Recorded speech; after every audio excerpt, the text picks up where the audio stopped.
నమస్తే అండి. Welcome back to our channel Aruna Swarnalatha. ఎలా ఉన్నారండి? బాగున్నారా మీరందరూ? ఫ్రెండ్స్, ఇవాల్టి మన రెసిపీ వచ్చేసి దొండకాయ ఫ్రై అండి. ఫ్రెండ్స్, దొండకాయను తినడం ద్వారా మన ఆరోగ్యానికి ఎన్నో ప్రయోజనాలు ఉన్నాయండి. ఈ విషయం గనక మీరు తెలుసుకున్నారంటే ఏంటి ఇంతటి గొప్ప దివ్యౌషధాన్ని తినకుండా ఎలా నెగ్లెక్ట్ చేశాము అని అనుకుంటారండి. దొండకాయను మనం తినడం ద్వారా రోగనిరోధక శక్తిని పెంచుతుంది. అలాగే జీర్ణ వ్యవస్థను కూడా మెరుగుపరచడంతో పాటు మలబద్ధకంను పోగొడుతుంది. కండరాలను బలంగా చేస్తుంది. ముఖానికి ఎంతో నిగారింపునిస్తుందండి. కొందరు దొండకాయను తింటే మందబుద్ధి వస్తుంది అని అపోహపడుతూ ఉంటారండి. అది వాస్తవం కాదు. జ్ఞాపక శక్తిని పెంచుతుంది. పిల్లలలో లెర్నింగ్ ఎబిలిటీని అనేటువంటిది పెంచుతుందండి. హై బీపీ ఉన్నటువంటి వారికి ఇది ఎంతో ఉత్తమమైన దివ్య ఔషధం అని కూడా చెప్పొచ్చండి. ఫ్రెండ్స్, ఇలా చెప్తూ పోతే దొండకాయ గురించి ఇంకా చాలా ప్రయోజనాలు ఉన్నాయండి. మన వీడియో కూడా సరిపోదు. మరి ఫ్రెండ్స్, ఎన్నో గొప్ప ప్రయోజనాలు ఉన్నటువంటి ఈ దొండకాయను వారానికి ఒక్కసారైనా తినాలి అండి ఖచ్చితంగా. ఫ్రెండ్స్, ఈ దొండకాయ ఫ్రైని వంట రాని వారైనా సరే అండి అద్భుతంగా చేయొచ్చు. అది ఎలాగో మన వీడియోని మీరైతే తప్పకుండా చూడండి. ఎక్కడ స్కిప్ చేయొద్దు, ఎందుకంటే టేస్ట్ మారిపోతుందండి. మరి ఇంకెందుకండి ఆలస్యం, దొండకాయ ఫ్రై ఎలా చేయాలో చూడండి. మరి ఇవి 1/2 కిలో దొండకాయలండి. మీరు క్వాంటిటీని బట్టి చేసుకోవచ్చు. ముందుగా మనం దొండకాయని బాగా శుభ్రంగా కడుక్కొని వీడియోలో చూపించిన విధంగా నిలువుగా కట్ చేసుకోవాలండి. 3 టమాటాలని తీసుకొని శుభ్రంగా కడుక్కొని వాటిని సన్నని ముక్కలుగా కట్ చేసుకోవాలండి. అలాగే ఒక పెద్ద సైజు ఉల్లిపాయను కూడా ఈ విధంగా కట్ చేసుకోవాలి.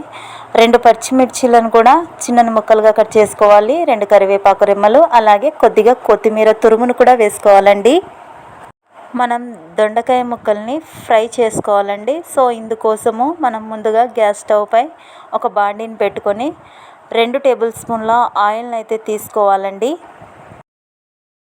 మనకు ఆయిల్ కాస్త హీట్ అయిన వెంటనే దొండకాయ ముక్కలను ఇందులో వేసుకోవాలండి. ఇందులో వేసుకున్నటువంటి దొండకాయ ముక్కలను మనం డీప్ ఫ్రై చేసుకోవాలి. డీప్ ఫ్రై అంటే మరి ఎక్కువ చేసుకోవాల్సినటువంటి అవసరం లేదండి. జస్ట్ ఒక 1 మినిట్ అలా ఆ ముక్కలు కాస్త మెత్తబడితే చాలు. చూడండి, మనకు దొండకాయ ముక్కలన్నీ మంచిగా ఫ్రై అయిపోయినాయి. అంటే వట్టిగా ఏమీ అవసరం లేదండి, జస్ట్ లైట్గా అవుతే చాలు. ఇప్పుడు వీటన్నిటిని ఒక ప్లేట్లోకి తీసి పెట్టుకోవాలండి. మిగిలిపోయినటువంటి ఈ ఆయిల్ను మనం ఏం వేస్ట్ చేయాల్సినటువంటి అవసరం లేదండి. పోపు కొరకు దీనిని యూజ్ చేసుకోవచ్చు. మనం ఇప్పుడు పోపు కొరకు ఒక కడాయిని తీసుకొని అందులో 1 టేబుల్ స్పూన్ ఆయిల్ని వేసుకోవాలండి. ఆయిల్ కాస్త హీట్ అయిన వెంటనే ఇందులో పోపు దినుసులను వేసుకోవాలండి. ఇవి కాస్త చిటపటలాడుతున్నప్పుడు ఇందులో మనం కట్ చేసి పెట్టుకున్నటువంటి ఉల్లిపాయ ముక్కలను వేసుకొని కాస్త గోల్డెన్ బ్రౌన్ కలర్ వచ్చేదాకా వేగనివ్వాలండి. ఇప్పుడు ఇందులో కట్ చేసి పెట్టుకున్నటువంటి పచ్చిమిర్చి ముక్కలను కూడా వేసి బాగా కలుపుకొని కాస్త వేగనివ్వాలండి. అదేవిధంగా కరివేపాకును కూడా వేసుకొని బాగా కలుపుకోవాలండి. ఇప్పుడు ఇందులో 1 టేబుల్ స్పూన్ దాకా సాల్ట్ని వేసుకొని ఈ సాల్ట్ అంతటిని బాగా కలుపుకోవాలండి. చూడండి, ఉల్లిపాయల రంగు మారిపోయాయి.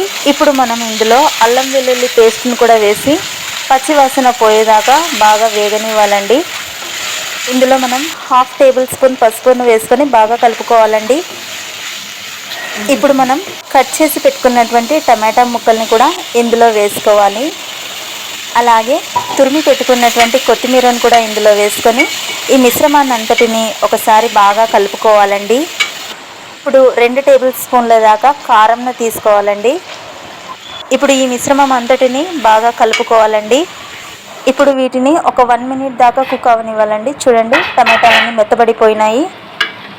ఇప్పుడు ఇందులో మనం ముందుగా ఫ్రై చేసి పెట్టుకున్నటువంటి దొండకాయ ముక్కలను కూడా వేసి బాగా కలుపుకోవాలండి. అదేవిధంగా ఇందులో 1 టేబుల్ స్పూన్ దాకా స్పైసీ ధనియా పౌడర్ వేసుకోవాలండి. ఇది హోమ్ మేడ్ అండి, ఇంట్లో తయారు చేసినటువంటిది. ఇది వేయడం వలన మన వంటలకు ఎంతో రుచి అనేటువంటిది వస్తుందండి. ఈ ఒక్కటి వేసుకుంటే చాలండి, మనం ఎలాంటి గరం మసాలాలను వేసుకోవాల్సినటువంటి అవసరం లేదు. అదేవిధంగా 1 టేబుల్ స్పూన్ దాకా ఎండు కొబ్బరి పొడిని కూడా వేసుకొని ఈ మిశ్రమాన్ని అంతటిని ఒకసారి బాగా కలిపి పెట్టుకోవాలండి. ఇప్పుడు ఈ దొండకాయ ఫ్రైని జస్ట్ ఒక హాఫ్ మినిట్ దాకా లో ఫ్లేమ్లో కుక్ చేసుకోవాలండి. చూడండి, మనకు దొండకాయ ఫ్రై అయితే రెడీ అయిపోయిందండి. ఆహా, దొండకాయ ఫ్రైని చూస్తే నోట్లో నీళ్ళు ఊరిపోతున్నాయండి. మరి ఇంకెందుకండి ఆలస్యం, మీరు కూడా ట్రై చేయండి మరి.